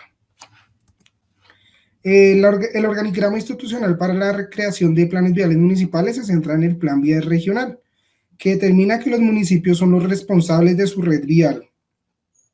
Entonces, por ende, los municipios son los encargados de generar su plan vial municipal. El Ministerio de Transporte interviene brindando apoyo técnico a los entes territoriales para que realicen este plan vial municipal, específicamente en la Dirección de Infraestructura, en el Grupo de Apoyo a las Regiones, donde yo realicé mi pasantía. Entonces, el BI, también es importante definir qué es el PENVIR, que es el Plan Nacional de Vías para la Integración Regional.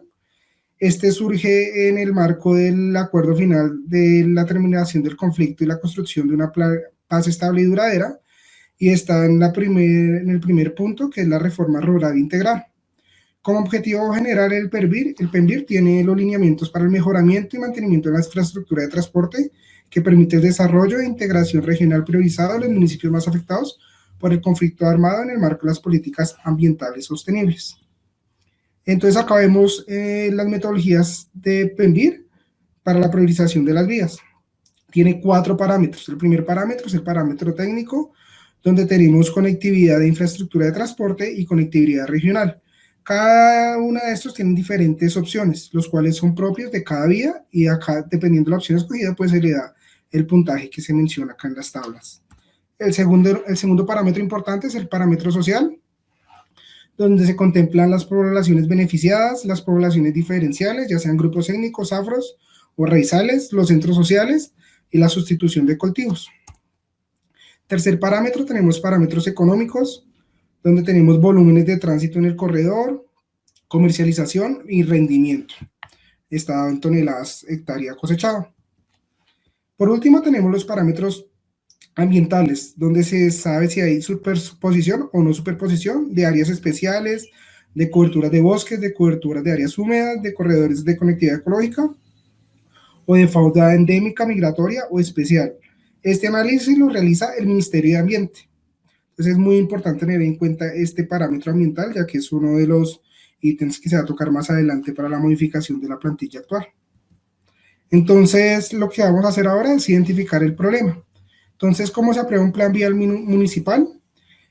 Para aprobar un plan vial municipal deben que tener 3 archivos acordes. El primero es la plantilla que el Ministerio de Transporte la organizó en Excel, en el cual se llenan y se suministra toda la información para que se le realice la priorización PENVIR.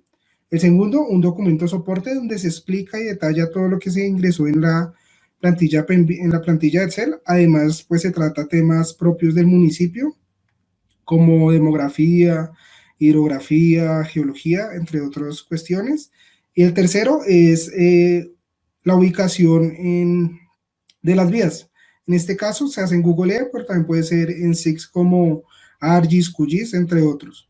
Lo importante es que se pueda georreferenciar las vías. ¿Cuál es el inconveniente? Que si uno no tiene georreferenciar las vías, no se puede realizar es generar un 100% de avance en las matrices de planificación. Todos estos deben que estar al 100% para que se tenga una aprobación del plan vial municipal.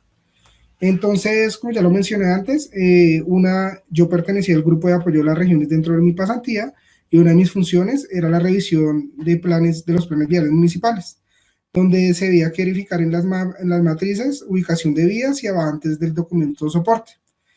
Consecuente con el trabajo que realicé, encontré algunos problemas correspondientes al actual proceso que se tiene para la aprobación de planes viales municipales. A continuación los voy a mencionar. Dado que el primero es que dado que las hojas del cálculo no poseen ninguna protección a la formulación, siempre se evidenció que en las vías presentaban errores de formulación, lo que generaba a la larga errores sistemáticos que ocasionaban una errónea priorización de las vías. El segundo problema que detecté fue que la actual plantilla presenta dependencia de la ubicación de las vías dentro del mapa, por ende, hasta que no se complete el 100% de la localización de las vías, no es posible realizar pues, la priorización de las mismas. Y tercero, debido a que se pueden modificar características propias de la plantilla de priorización, en la mayoría de los casos, el documento que los municipios entregan no concuerda con el documento original que es entregado por el Ministerio de Transporte a los municipios. Entonces voy a realizar una rápida revisión de la plantilla actual. Son estas dos pestañas principales donde se generan, esto es para generar la población de los municipios y las veredas que componen los municipios, pestaña general donde se entran datos básicos del municipio como nombre, departamento, habitantes y pues los encargados que están a cargo de la edición de la plantilla. Tenemos 8 pestañas que son la red vial, pestaña de datos técnicos, población beneficiada, centros sociales, criterios ambientales, criterios económicos y de productividad. Todo esto corresponde a lo mencionado anteriormente en la priorización PENVIR. Es solo rellenar pues las características de cada vía. Y por último se tiene el formato de priorización PENVIR, donde se agrupa todo lo que se llenó en la base de datos y se jerarquiza pues cada vía. Entonces, ¿qué yo propongo? Mi propuesta es generar una nueva plantilla, la cual primero vamos a tener 2 grandes cambios. El primer cambio consiste en generar una nueva plantilla donde la formulación de priorización se basa en macros de Excel mediante el lenguaje de programación de Visual Basic for Application. A continuación, pues vamos a presentar cómo quedaría la reestructuración de la plantilla. Entonces, esta sería la plantilla general, la principal. Como se puede ver, es amigable con el usuario. Entonces, acá vamos a mostrar datos generales del municipio e ingresar información de las vías. Se cliquea primero en datos generales por el municipio y vamos a tener esta ventana, se va a abrir, donde los cuadros de color gris se llenan de forma automática. Si dice selección opción, se despliega una lista desplegable y de lo contrario, pues toca llenar los datos. Como podemos ver, es muy fácil de entender, muy intuitivo para uno poderlo llenar y también se agregan pestañas pues de la información de las personas encargadas del municipio y del Ministerio de Transporte.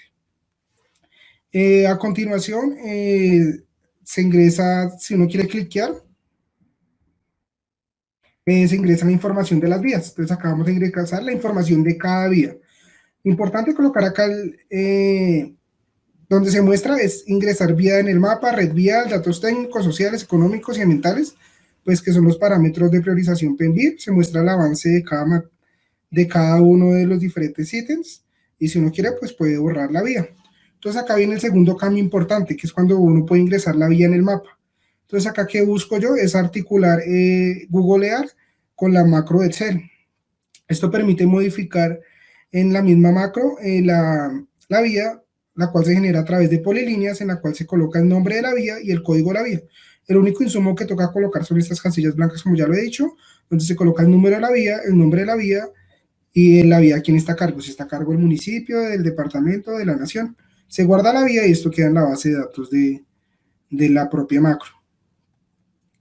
El resto de opciones pues se llena de forma igual, de forma organizada, muy intuitivo, y pues como resultado final se tiene la misma hoja de cálculo. Esta vez pues es protegida, donde no se pueden tocar las fórmulas ni los datos, y se garantiza mediante la función jerarquía la priorización de cada vía. Entonces, como conclusiones, tengo primero que la implementación de macros de Excel mediante el lenguaje de programación de Visual Basic Application, además de la articulación directa de Google Earth dentro de la plantilla de priorización de vías, convierte la nueva plantilla en una herramienta más intuitiva y menos ambigua, la cual podrá agilizar el proceso de diligenciamiento de la información, lo cual se relaciona directamente con recortar los tiempos de aprobación de los planes viales municipales. La segunda es que la implementación de la nueva plantilla evita que el usuario edite la formulación de la priorización PENVIR, lo que garantiza que se presenten resultados confiables dentro de la priorización. Y por último, para garantizar el correcto uso de la nueva plantilla, se hace necesario realizar una pequeña capacitación a los municipios los cuales la vayan a utilizar, además de brindar un manual donde se especifique a fondo el uso de la misma. Estas son las referencias que utilicé para realizar el trabajo y pues gracias por todo.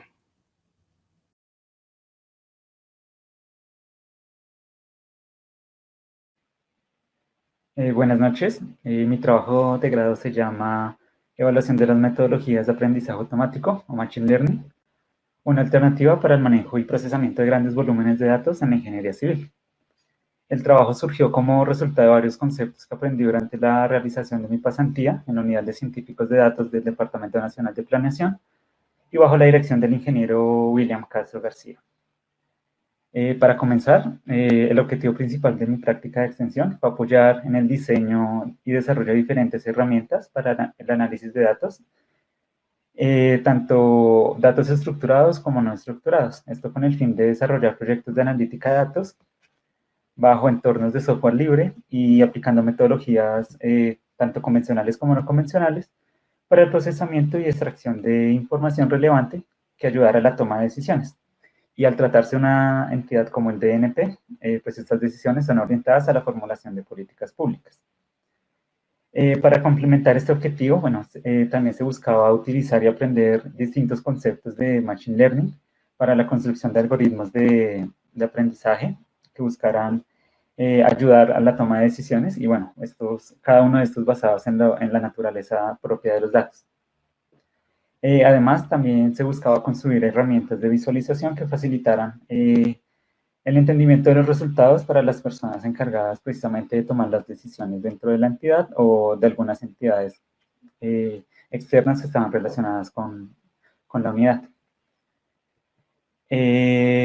Bueno, ya les he mencionado en 2 ocasiones qué es el aprendizaje automático o el Machine Learning. El Machine Learning es una disciplina dentro de la inteligencia artificial que utiliza métodos computacionales que buscan predecir o mejorar procesos que ya existen dentro bueno, de los análisis computacionales. Todo esto por medio de algoritmos que buscan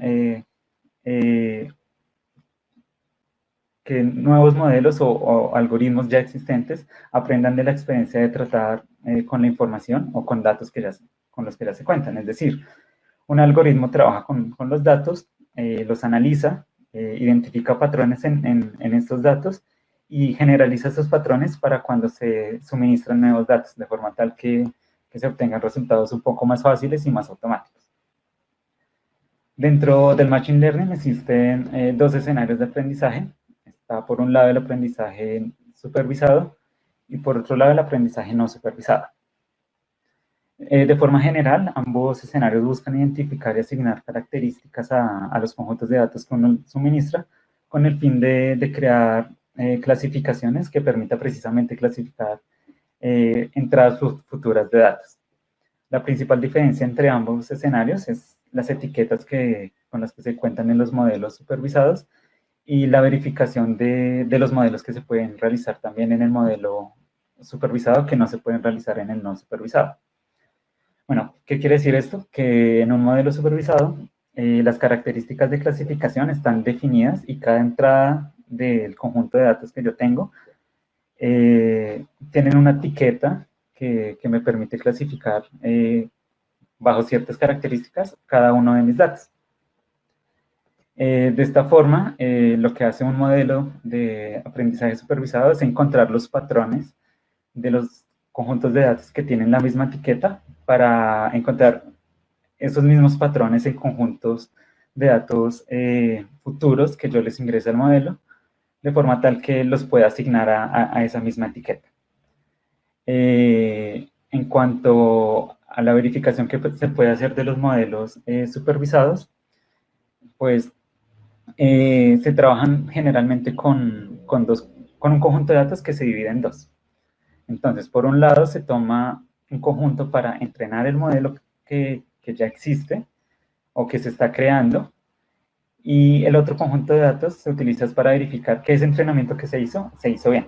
Es decir, si mi modelo de clasificación, por ejemplo, me clasifica esos datos nuevos que le estoy ingresando y que ya cuentan con una etiqueta porque son de verificación, si esos datos se están clasificando de forma correcta.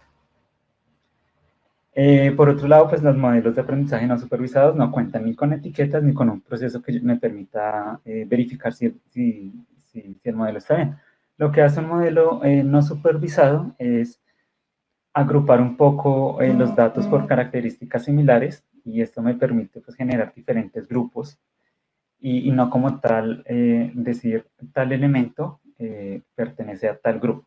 Solo crea los grupos y dice estos grupos cuentan con características similares, no le asigna una etiqueta clasificatoria específica. Teniendo en cuenta esto, pues les voy a presentar un poco el trabajo que realicé en mi pasantía. Yo participé en 2 proyectos. El primero de ellos era un modelo de clasificación de proyectos de inversión que estaban relacionados con cambio climático. El objetivo del proyecto era automatizar el proceso de rastreo y de categorización de estos proyectos y pues mediante la implementación de técnicas de análisis y minería de texto. En un principio lo que se hacía era coger los diferentes títulos de los proyectos de inversión, vectorizarlos, es decir, pasarlos a una representación numérica que fuera más sencilla para una máquina de trabajar, y teniendo en cuenta las etiquetas que ya se tenían, ya que era una base de datos que ya se había trabajado y ya se había clasificado, teniendo en cuenta las etiquetas de relacionado con cambio climático o no relacionado, se construía como una base inicial para entrenar un modelo que permitiera, al momento de ingresar nuevos proyectos, clasificarlos como relacionados o no relacionados. Ya posteriormente se hizo una similitud entre esos proyectos para asignarles el sector económico al cual iba dirigido cada uno de estos proyectos por medio de mirar cuál proyecto se parecía más al que yo ingresaba a mi nuevo modelo. Como resultado de esto, bueno, se obtuvo una herramienta digital que buscaba ingresar un listado de documentos o de títulos de proyectos, de forma tal que esta herramienta los clasificara y dijera a qué sector económico iba dirigido. Acá se añadía como un porcentaje de confiabilidad de clasificación del sector económico al cual iba dirigido cada uno de los proyectos, teniendo en cuenta como qué tan parecido era el título nuevo de mi base de datos que yo ingreso al título que ya existe en mi base de datos y al cual yo le estaba asignando ese sector económico de ese proyecto. Por otro lado, el segundo proyecto es un proyecto de comparación entre trámites que iban dirigidos a empresas. El objetivo era caracterizar estos trámites que eran ofrecidos por entidades nacionales o territoriales, con el propósito de identificar prioridades entre los trámites y tomar acciones para optimizar estos trámites, de forma tal que fuera un poco más ágil su proceso. El proceso constaba con 3 etapas. La primera era un análisis descriptivo de la base de datos, explorar cuáles eran las variables que me importaban, cuáles eran las que no me importaban y por lo cual no iba a trabajar con ellas. Posteriormente se realizó un análisis de las hojas de vida como para caracterizar los trámites, identificar algunas características propias de los trámites para después encontrar similitudes entre los trámites y bueno, pues empezar el análisis de texto también entre las descripciones de los trámites y las otras características de los trámites para saber cuáles de ellos se parecían y generar como un agrupamiento de los trámites para que después se puedan tomar decisiones al respecto de cuáles se parecían entre sí y cuáles no. Ya como ven, este es un modelo de aprendizaje no supervisado, ya que lo que se busca es agrupar, mientras que en el anterior era un modelo supervisado, donde yo tenía cierta certeza de que se estaba haciendo bien el trabajo. Bueno, como resultado, también se tuvo una herramienta digital donde se mostraba cuáles trámites tenían como mayor demanda, nubes de palabras para identificar cuáles eran los principales problemas que se presentaban en los trámites, de forma que se pudieran tomar acciones para mejorarlos. Los dos proyectos que les presenté, bueno, me motivaron a indagar un poco sobre cómo sería la aplicación en la ingeniería civil, ya que es algo que no suena mucho en la carrera, ¿no? No suele incluirse estas metodologías o no suelen verse muy seguido. Pues en general yo creo que se pueden aplicar a cada una de las áreas de ingeniería civil. Muchas de ellas manejan volúmenes de datos muy grandes, como lo son estudios de hidrología, de análisis de tránsito, de accidentalidad. Entonces, nomás por mencionar estas, pues manejan grandes volúmenes de datos y estas metodologías pueden aplicarse. Para ilustrar esto, pues en mi trabajo de grado, trabajo con tres casos de estudio. Uno de ellos es sobre la predicción de accidentes de tránsito mediante uso de redes neuronales artificiales, que es otra metodología dentro de Machine Learning. Otro proyecto sobre pronóstico de precipitaciones para identificar zonas de riesgo, de forma tal que se pudiera implementar seguros a los cultivos que podían verse afectados por las altas precipitaciones, y que fue un proyecto que se trabajó en la unidad donde hice mi pasantía. Y por último, un modelo que pronosticaba un poco las precipitaciones un poco más a largo plazo, no en un futuro tan cercano como se maneja actualmente, sino en un futuro un poco más lejano, y esto teniendo en cuenta pues muchas variables que tal vez por medio de procesos estadísticos normales pues no pueden determinarse muy fácilmente. Muchas gracias por su atención. Cualquier duda, inquietud, comentario, sugerencia que tengan, pues será bienvenida, y no duden en contactarme por medio de mi correo electrónico que les estaba mostrando en pantalla. Muchas gracias.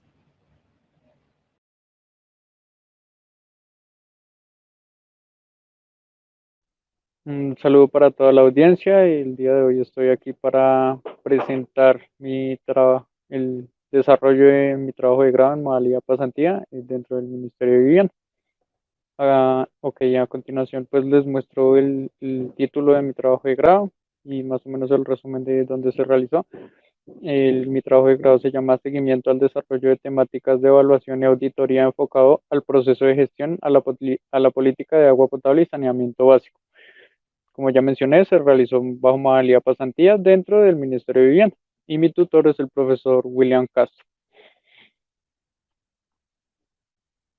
Entonces, a continuación, pues para hablar un poco del marco teórico de este trabajo, les hablo sobre el Ministerio de Vivienda, Ciudad y Territorio, en el que básicamente pues el Ministerio de Vivienda tiene por objetivo primordial, pues en el marco de la ley bajo la que se rige, tiene como fin principal el formular, adoptar, dirigir, coordinar y ejecutar la política pública, los planes y proyectos en materia de desarrollo territorial. Esto pues principalmente para generar buena utilización de los patrones de uso de suelo, para poder dar condiciones de acceso a la vivienda y prestación de servicios básicos de agua potable y vivienda a la población en general.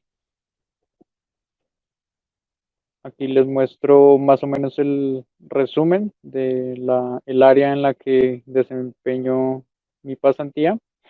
Es la Oficina de Control Interno, como podemos ver ahí en el organigrama, se encuentra por debajo del despacho del ministro de Vivienda, se encuentra debajo también de la Oficina Asesora de Planeación y eh, trabaja de manera alterna a estas oficinas principales que tiene el ministerio. Dentro de ella, pues se tiene el Viceministerio de Vivienda y el Viceministerio de Agua Potable y Saneamiento Básico, que son los encargados ya de desarrollar los proyectos como tal.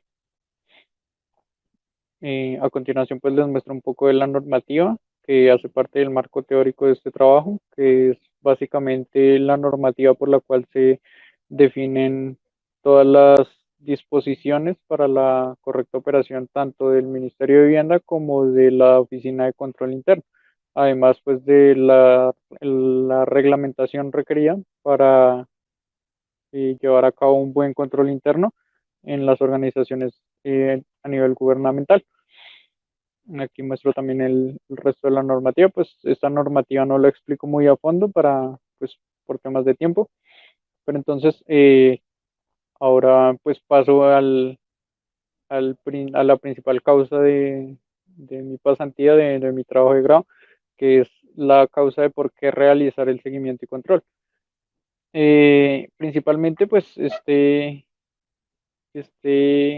mecanismo se busca realizar dentro de mi formación profesional, porque dentro de la formación integral del programa curricular de Ingeniería Civil se tienen bastantes materias y cursos que permiten desarrollar en gran medida la parte técnica del conocimiento profesional.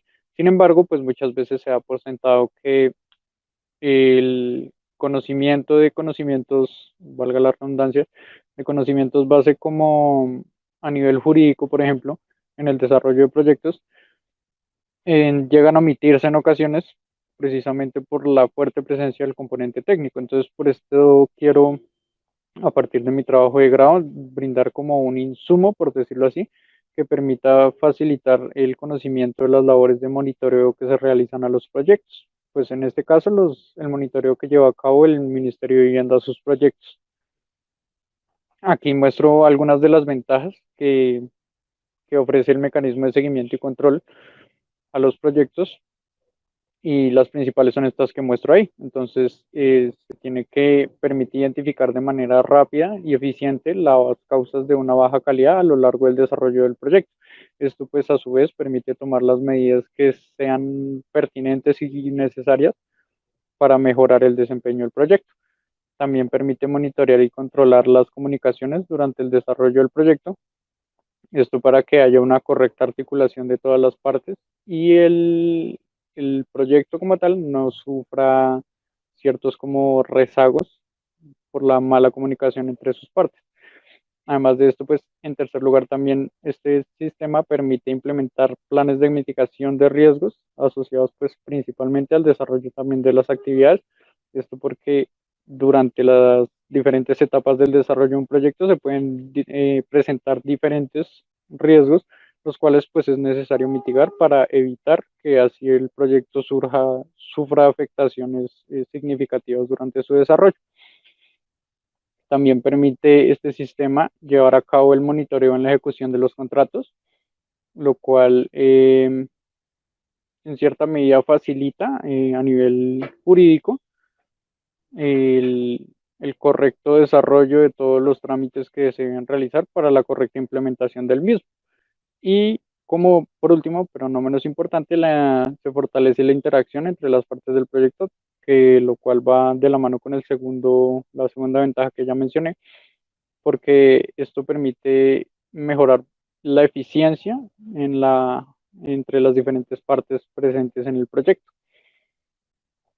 Entonces, este mecanismo, en el caso del Ministerio de Vivienda, se implementa a partir del Plan Anual de Auditorías, el cual pues aquí muestro de manera más o menos esquemática todo el proceso que se lleva a cabo para el desarrollo de este plan. La idea es que a partir de una selección de una muestra de proyectos dentro del ministerio, se toma un conjunto de proyectos a los cuales se les realiza un seguimiento de acuerdo a una vigencia específica. Normalmente pues es cada trimestre más o menos. Y la idea es revisar cada una de las oficinas que se encuentran ahí trabajando de manera alterna, realizan su seguimiento al proyecto y realizan el estudio de los antecedentes del proyecto, los problemas que se han presentado, cómo ha sido el desarrollo de los mismos, identifican los riesgos que se han presentado, la manera en que deben mitigarse los riesgos que existan, y de esta manera agilizar el proceso, el monitoreo del proyecto. Esto permite pues principalmente llevar el control de los riesgos y la generación de recomendaciones y acciones de mejoramiento que se pueden implementar en el momento justo para así pues facilitar el desarrollo del mismo.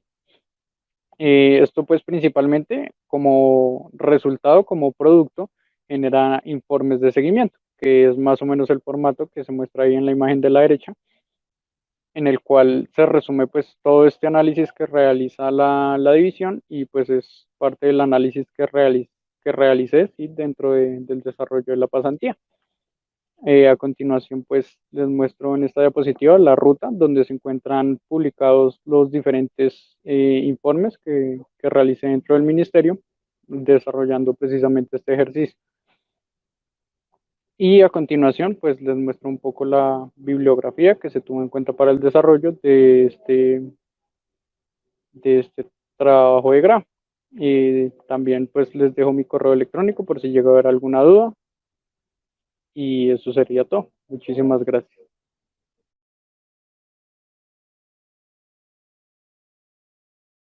Bueno, muy buen día para todos.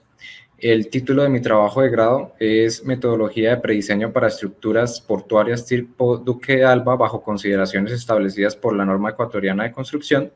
Mi nombre es Juan Felipe Salcedo Quintero y mi director del trabajo de grado es el profesor Wilson Ernesto Vargas Vargas. Bueno, en primera instancia, una pequeña introducción definiendo que un muelle es una estructura construida en el agua, generalmente localizado en mares, ríos y lagunas, y una de sus funciones principales es la de permitir que las embarcaciones atraquen y se mantengan estables en el proceso operativo de carga y descarga de pasajeros y mercancías. Para llevar a cabo este proceso, los muelles suelen estar equipados con estructuras llamadas duques de Alba o también llamados dolfín de amarre. De manera general, los objetivos del trabajo de grado se centran en calcular y generar la estratigrafía del sitio, definir las cargas típicas a las que estaría sometido un duque de Alba y verificar que la sección definida para los cimientos y los desplazamientos cumplan con lo establecido por la norma y por el cliente del proyecto. La metodología empieza por definir el modelo geotécnico del sitio. Basado en la información suministrada en el estudio de suelos del cliente, en donde se realizaron 2 perforaciones en el sitio, se realizaron gráficas de algunos parámetros característicos del suelo contra la profundidad y de acuerdo con los patrones de las gráficas que se identificaron, se propuso la correspondiente estratigrafía. Seguidamente se desarrolló el método de Álvaro González, el cual de manera general consiste en realizar una corrección del número de golpes del ensayo de SPT para luego calcular los esfuerzos cortantes mediante correlaciones y graficar dichos esfuerzos cortantes contra los esfuerzos efectivos verticales. Una vez se realiza la gráfica, se puede hallar mediante una regresión lineal el valor del ángulo de fricción para cada uno de los estratos y así completar la caracterización geotécnica del suelo. Bueno, y estos fueron los resultados que se obtuvieron para cada uno de los estratos de ángulo de fricción. Para el modelo estructural se consideró una superestructura o también llamado cabezal con dimensiones de 6 metros por 6 metros con 1.5 metros de altura con una resistencia a la compresión del concreto de 4000 PSI.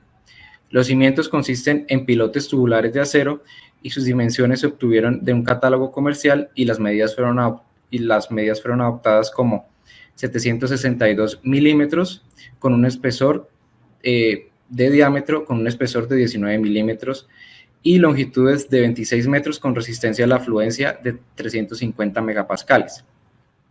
En total se propusieron 9 pilotes distribuidos simétricamente a lo largo de todo el cabezal. También se calculó el módulo de reacción horizontal o también conocido como el coeficiente de balasto horizontal para modelar la interacción suelo-estructura. Para suelos cohesivos se usaron las ecuaciones de Besic, Davison y Skempton y para suelos granulares las ecuaciones de Terzaghi. Al aplicar dichas ecuaciones se obtuvieron los resultados mostrados en la diapositiva. En el modelo realizado en SAP 2000 se ingresaron los menores valores encontrados para suelos cohesivos con el fin de garantizar la condición más desfavorable. En este caso, dichos valores fueron los calculados mediante la ecuación de Besic. También se definieron las cargas que actuarían en el duque de Alba. La carga de atraque es la carga debida al impacto de la embarcación en el duque de Alba. Para definir esta carga como una fuerza, primero se debe calcular la energía de diseño tal como se muestra en la ecuación presentada, la cual está en función de la masa de la embarcación, la velocidad de arribaje y unos coeficientes que dependen de las condiciones de operación.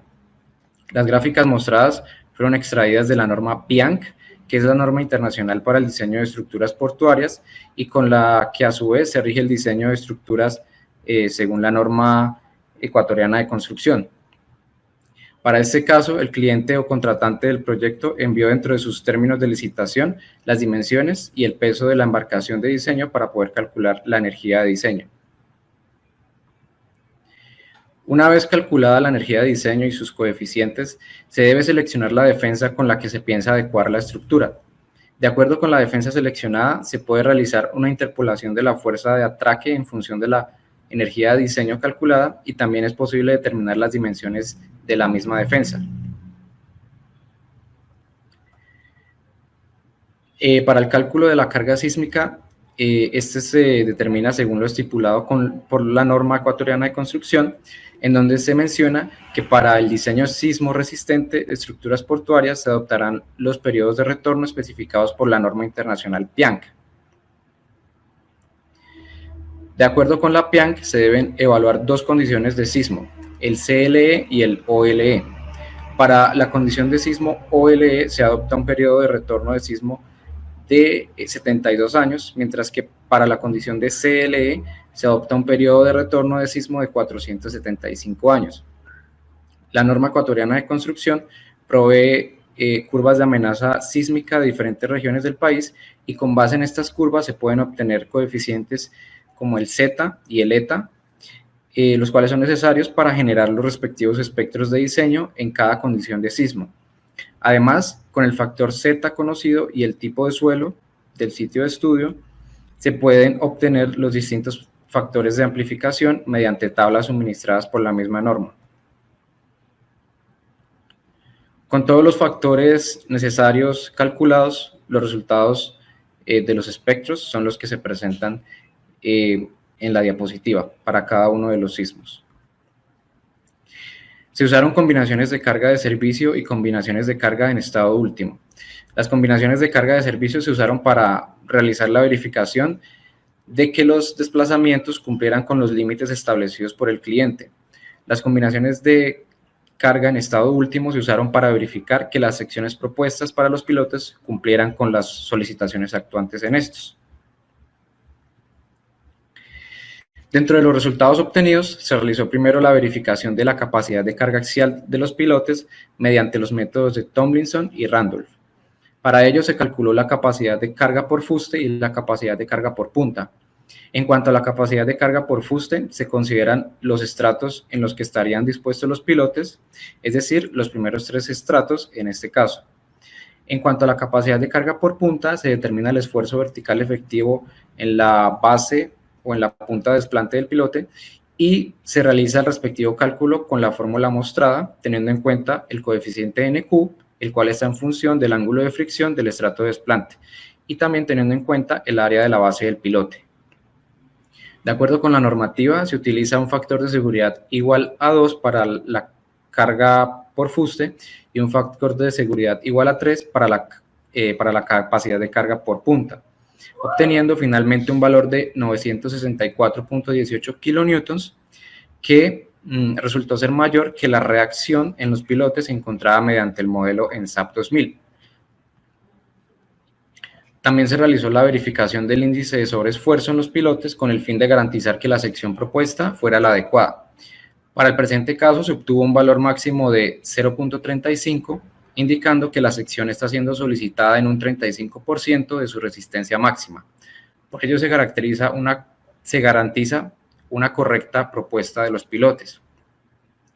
Cabe aclarar que para esta verificación se usó la envolvente de las combinaciones de carga en estado último, las cuales fueron presentadas anteriormente. Por último, se verificaron los desplazamientos generados en la estructura. Dentro de los términos de referencia del cliente, se especifican 2 situaciones de diseño. La primera es para la condición de operación, es decir, cuando hay entrada y salida de cargamentos del barco al muelle y el barco se mantiene estático. Para la condición de operación se utilizó el envolvente de las combinaciones de carga de servicio sin sismo, mientras que para la condición de atraque se usó el envolvente de las combinaciones de carga de servicio incluyendo el sismo. Los resultados para las dos condiciones cumplieron con las especificaciones estipuladas por el cliente. Finalmente, las conclusiones del trabajo son que las dimensiones establecidas para el Duque de Alba con el objetivo de proponer un prediseño cumplen con los requerimientos establecidos por el cliente, los cuales a su vez se rigen por la norma ecuatoriana de construcción.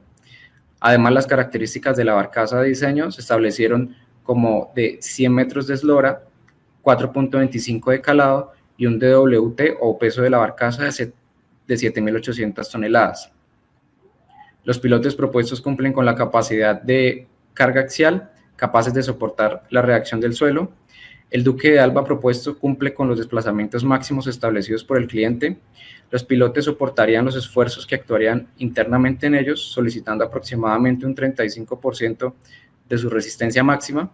También se debe tener en cuenta que la información geotécnica procesada consta de incertidumbres y por ello el diseño de los pilotes debe considerar que es previo y no definitivo. La vida útil de la estructura es de 50 años según las especificaciones técnicas dadas por el cliente. Y por último, para la condición de operación de la estructura no se consideró ninguna acción de grúa, que seguramente habría implicado secciones de pilotes más robustas. Y por otro lado, se asumió una carga de 1 tonelada por metro cuadrado como carga viva al modelo, junto con las respectivas cargas de atraque y de amarre y del sismo. Finalmente, esta fue la bibliografía usada para el desarrollo del trabajo de grado. Y muchas gracias a todos por su atención. Cualquier duda que surja con respecto al trabajo, me pueden hacer saber mediante el correo jfsalcedoq@unal.edu.co. Muchas gracias.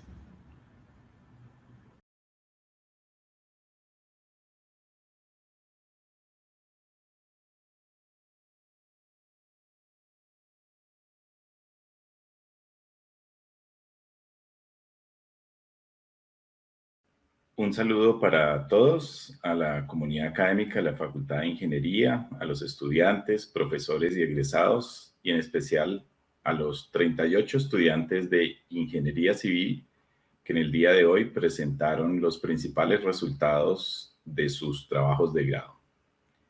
Desde la Coordinación Curricular de Ingeniería Civil, queremos apoyar estas actividades de socialización hoy jueves 9 de septiembre en el cierre de nuestro largo primer semestre de este año 2021.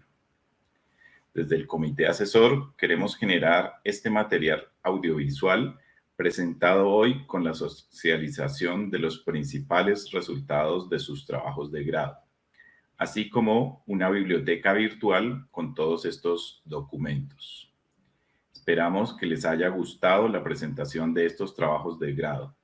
Si usted quiere tener los documentos completos de estos trabajos de investigación, no dude en escribirle al correo electrónico de cada uno de los estudiantes. Ellos estarán felices de poder compartir con ustedes estos documentos. Finalmente, agradecer a los 22 profesores del Departamento de Ingeniería Civil y Agrícola que apoyaron a nuestros nuevos profesionales que hoy probablemente están culminando el desarrollo de su carrera de pregrado. Muchos éxitos a todos ellos en su vida profesional. Agradecemos a las empresas privadas y a las entidades públicas que permitieron que nuestros alumnos realicen con ustedes sus pasantías.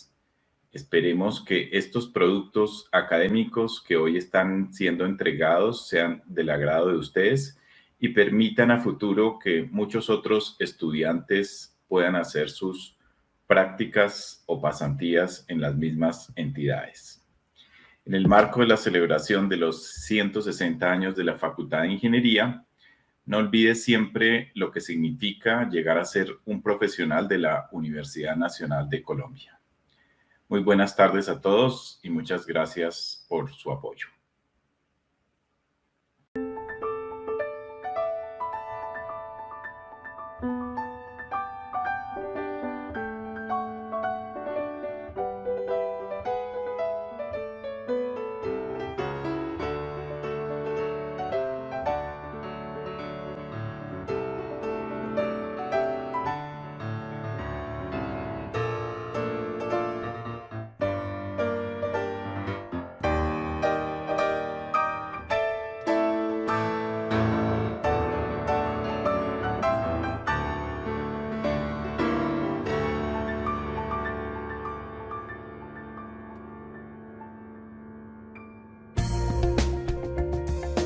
Universidad Nacional de Colombia, proyecto cultural, científico y colectivo de nación.